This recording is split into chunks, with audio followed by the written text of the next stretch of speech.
தமிழா பார்வையாளர்களுக்கு வணக்கம். விஜய் ஜனநாயகன் மிகப்பெரிய ஜனநாயக கேள்விக்குறியோடு இன்று தணிக்கைத்துறையை நீதியரசர் ஆஷா அவர்கள் தடையில்லா சான்றை வழங்க வேண்டும் என்று தீர்ப்பளித்திருக்கிறார். ஆனால் உடனடியாக தணிக்கைத்துறை மேல்முறையீடு செய்திருக்கிறது. இராணுவ அதிகாரிகளுடைய அந்த அடையாள வில்லையை விஜய் பொருத்தி இருக்கிறார். இது மிகப்பெரிய தேச துரோகம். இப்படி பல காட்சிகளை வெட்டி எறிய வேண்டும். அப்படி வெட்டி எறிந்தால்தான் தடையில்லா சான்று கொடுக்க முடியும் என்று தணிக்கைத்துறையை அந்த தணிக்கைத்துறையுடைய ஒரு மூத்த உறுப்பினர் ஆட்சேபணம் எழுப்பிக் கொண்டே இருக்கிறார். யார் அந்த மூத்த உறுப்பினர்? ரகசியமாக பாதுகாக்கப்படுகிறார். டெல்லியிலிருந்து உத்தரவு வருகிறது. முருகன் மத்திய அமைச்சர், அவர் செய்தி ஒளிபரப்புத்துறை அமைச்சர், இணை அமைச்சர். அவர் இந்த ஜனநாயகன் படத்தை அரசியல் மயப்படுத்துவதற்காக பணிக்கப்பட்டிருக்கிறார். அவரிடம் கேட்கிற பொழுது அவர் டெல்லியை கையை காட்டுகிறார். டெல்லியிலிருந்து உத்தரவு வர வேண்டும். டெல்லியில் மூத்த அதிகார மையங்கள் நீங்கள் அவர்கள் எதை சொல்லுகிறார்களோ அதுதான் இந்த நாட்டினுடைய சட்டம், வேதம் அத்தனை. இப்படியான ஒரு சூழல் நிலவுகிறது. இந்த படத்தினுடைய தயாரிப்பாளர் கர்நாடகாவை சேர்ந்த ஒரு கன்னடத்துக்காரர். ஏன் விஜய் இந்த கடைசி வாய்ப்பை விஜயை வைத்து பல பேர் மரணித்து போன குஞ்சுமோனுக்கு கொடுத்துருக்கலாம். இந்த சினிமா கம்பெனியே மூடிட்டார். பல படங்களில் மரணத்தின் இறுதி வரை அவரை கொண்டு சென்றது. ஆஸ்கர் ரவிச்சந்திரனுக்கு அந்த வாய்ப்பை கொடுத்திருக்கலாம். புலிபட தயாரிப்பாளர் பிடி செல்வகுமாருக்கு அந்த வாய்ப்பை கொடுத்திருக்கலாம். பல பேர் விஜயை வைத்து படம் எடுத்து ஆற்றிலே குளித்து இறந்து போய்விட்ட குடும்பத்துக்கு இந்த வாய்ப்பை கொடுத்திருக்கலாம். ஜெகதீஷ் பழனிசாமி எதை சொல்லுகிறாரோ அதுதான் இறுதி. ஜெகதீஷ் பழனிசாமி தான் இப்போ விஜய்க்கு அனைத்தும். இந்த ஜெகதீஷ் பழனிசாமி தான் எதிர்கால சசிகலா நடராஜன். இப்படியான ஒரு சூழல். இந்த சூழலில் ஜனநாயகனை வெளிநாட்டு உரிமையாளர்கள், வெளிநாட்டு கோடிகளை கொடுத்து வாங்கிய உரிமையாளர்கள் பொங்கலுக்கு வெளியிடவில்லை என்றால் பணத்தை திருப்பி கொடுத்து விடுங்கள். படம் ஓடாது, பல நாட்கள் காத்திருக்க முடியாது. இப்படி ஒரு பக்கம் அழுத்தம். 500 கோடி போனால் என்ன, என்னிடம் 5000 கோடி இருக்கிறது. அந்த கன்னடத்தை சேர்ந்த வெங்கட்ட நாராயணா, கன்னட தயாரிப்பாளர், முன்னாள் கர்நாடக முதலமைச்சர் குமாரசாமியை தொடர்பு கொண்டு இப்பொழுது மத்திய அமைச்சர் பாஜகவில், எப்படியாவது என்னுடைய ஜனநாயகனுக்கு தடையில்லா சான்றை பெற்றுக் கொடுங்கள் என்று அந்த தயாரிப்பாளர் குமாரசாமியின் காலில் விழுந்து கதறுகிறார். விஜய் பராசுரன் உடைய மகன் சதீஷ் பராசுரனை நிறுத்துகிறார் நீதிமன்றத்தில். இப்பொழுது நீதிமன்றம் மேல்முறையீட்டுக்கு செல்லுகிற பொழுது நீதிமன்றம் கொடுத்த அந்த தடையில்லா சான்றை வைத்து திரைப்படத்தை வெளியிட முடியாது.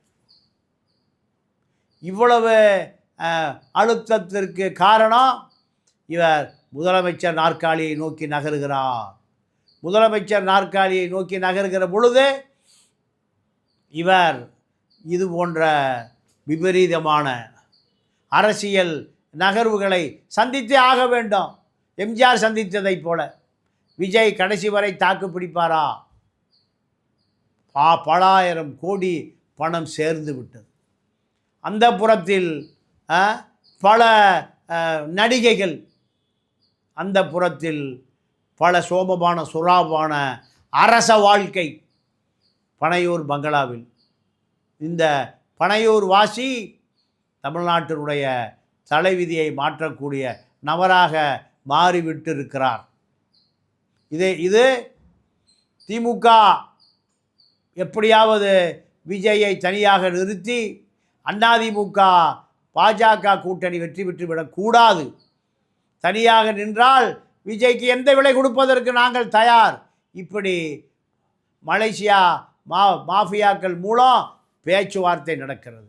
அது வெற்றி பெறவில்லை. இப்பொழுது அடுத்த கட்டம் எப்படியாவது விஜய் போராடி தனித்து நிற்கக்கூடிய ஒரு நிலைக்கு தள்ளிவிட வேண்டும் என்று திமுக விரும்புகிறது. அதிமுக பாஜக எப்படியாவது தங்களுடைய அணியில் தங்களுடைய கூட்டாளியாக அவர் மாற்றிவிட வேண்டும் என்று அவர்கள் விரும்புகிறார்கள்.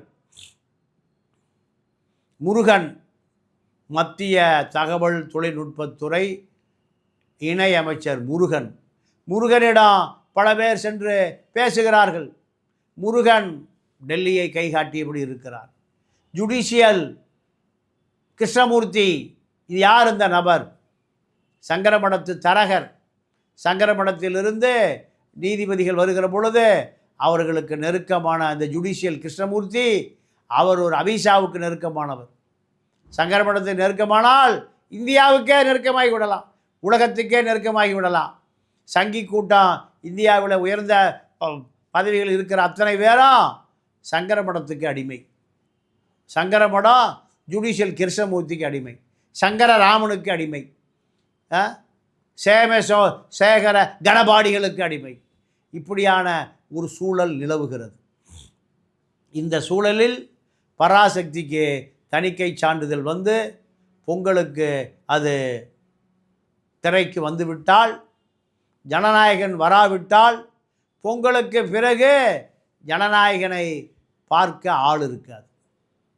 வெளிநாடுகளில் அந்த படம் திரைக்கு வந்துவிட்டால் அதனுடைய காப்பியை அனைத்து தொலைபேசிகளில் இறக்குமதி செய்து, டவுன்லோடு செய்து, அதை பதிவிறக்க செய்து அத்தனை விஜய் ரசிகரும் பார்த்துருவோம். விஜயனுடைய 500 கோடி ரூபாய் பனால் தினால் ஆகிவிடும்.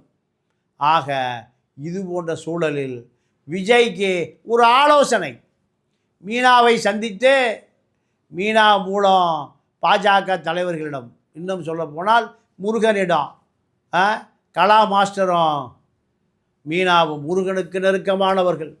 ஆகையால் அந்த வழியில் சென்றால் இந்த படம் கட்சி கூட்டணி, விஜய் பாஜக கூட்டணியில் இணைவது அத்தனையும் மீனா பேசி முடித்து விடுவார்.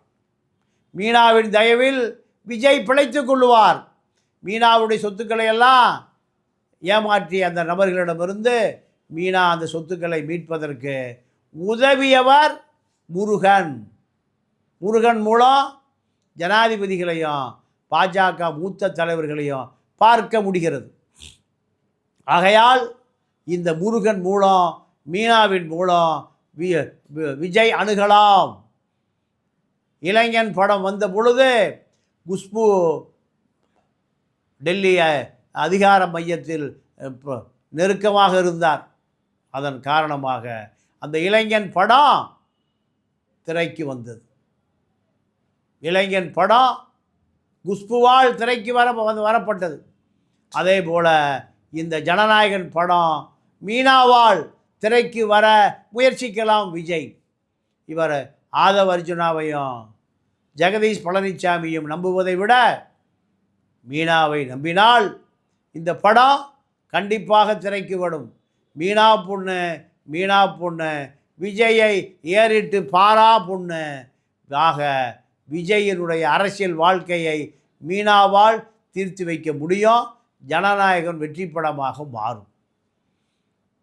ஒரு மருத்துவர் சரியில்லை என்றால் மரணம் சம்பவம். ஒரு வழக்கறிஞர் சரியில்லை என்றால் வழக்கு சம்பவம். இதுதான் இந்த சூழல். விஜயை பொறுத்தவரை நல்ல ஆலோசகர்களே இல்லை, அறிவாளிகளே இல்லை. ஜெகதீஷ் பழனிசாமியை போன்ற தரகர்களை நம்பி இருக்கிறார். இந்த தரகர்களால் திரிஷாவினுடைய கால் சீட்டை வைத்து கொள்ள முடியும். ஹன்சிகா, தமன்னா, நயன்தாரா இவர்களுடைய கால் சீட்டுக்களை வேண்டுமானாலும் கட்டுப்படுத்த முடியும். ஆனால் திரைப்பட தணிக்கைத்துறையை கட்டுப்படுத்த முடியாது. காரணம், இந்த திரைப்பட தணிக்கைத்துறை மட்டுமல்ல, கரூர் 41 பேர் மரண சம்பவம், 12ஆம் தேதி விசாரணைக்கு போக மறுக்கிறார் என்று பல செய்திகள் விஜயிடம் வந்து வருகிறது. இதெல்லாம் வருகிறதையெல்லாம் கூட்டி கழித்து பார்க்கிற பொழுது விஜயினுடைய நிலைப்பாடை பொறுத்து தான் தமிழ்நாட்டினுடைய அரசியல் நிலைப்பாடு மாறும். அப்படி மாறுகிற பொழுது விஜய் திமுக கூட்டணி வெற்றி பெறுவதற்கு உழைப்பாரா, அல்லது பாஜக கூட்டணி அதிமுக கூட்டணியில் இணைந்து திமுக கூட்டணியை தோல்வியடைய செய்வாரா? இப்படி தலையாய கேள்வி இருக்கிறது. இந்த தலையாய கேள்வியில் விஜயினுடைய நோக்கம் என்ன? திமுகவை வரவிடக்கூடாது, திமுகவை எதிர்க்க வேண்டும். திமுக ஆட்சிக்கு வந்தால் 5 ஆண்டு காலம் மீண்டும் விஜய் எதிர்க்கட்சியாக இல்லை, எதிரி கட்சியாக பல வேதனைகளையும் சோதனைகளையும் சந்திக்க வேண்டி வரும். இதற்கு விஜய் தயாரா? அதிமுகவும் பாஜகவும் இருந்தால் இவர் தப்பித்து கொள்ளலாம்.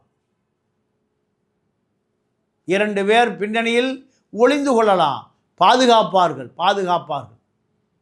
100 ஆண்டு கால பாஜக, RSS, 50 ஆண்டு கால அதிமுக, 2 பேரும் விஜய்க்கு ஒரு பெரிய பாதுகாப்பு வளையமாக, விஜய் தொண்டர்களுக்கு, அணில் குஞ்சுகளுக்கும் தற்கொலைகளுக்கும் பாதுகாப்பு வளையமாக இருப்பார்கள்.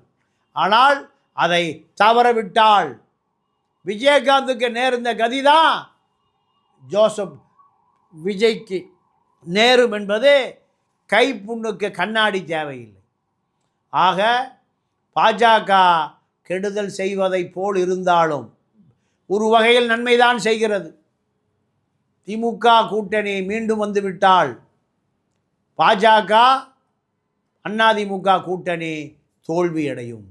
விஜய் திமுக கூட்டணி வெற்றி பெறுவதற்கு தனித்து நிற்பது தான் பாஜகவினுடைய அதிமுகவினுடைய கூட்டணியை தவிர்க்கிறார் என்று அர்த்தம்.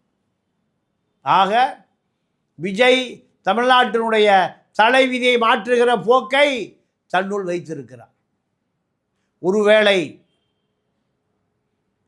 திமுகவின் விருப்பத்தை போல விஜய் தனியாக நின்றால் கண்டிப்பாக முதலமைச்சர் நாற்காலியை அடைய முடியாது. முதலமைச்சர் நாற்காலி திமுக வசம் போவதற்கு அவர் உதவி செய்கிறார் என்று அர்த்தம். இப்படி திமுக மீண்டும் அதிகாரத்துக்கு வந்துவிட்டால் வாழ்நாள் முழுவதும் வேதனைப்பட வேண்டியிருக்கும் விஜய். சரியான நேரத்தில் சரியான முடிவை எடுக்காமல் என்னுடைய அரசியல் வாழ்க்கையை நான் முடித்து கொண்டேன் என்று சம்பத் அவர்கள் அடிக்கடி சொல்லுவார். திமுகவை உருவாக்கியவரே சம்பத் தான். அண்ணா அல்ல, கருணாநிதி அல்ல, யாருமே அல்ல. பெரியாரனுடைய அண்ணன் மகன் என்கின்ற தகுதியோடு அன்றைக்கு பெரியார் தொண்டர்கள் திமுக கூட்டம் நடத்துவதை அனுமதித்தார்கள். இல்லை என்றால் அன்றே பல பேருடைய மண்டை உடைபட்டிருக்கும். பெரியார் தொண்டர்கள் அத்தனை பேரும் பெரியாருடைய அண்ணன் மகன் சம்பத் நடத்துகிறான் ஒரு கட்சி திமுக என்று அதை விட்டுவிட்டார்கள்.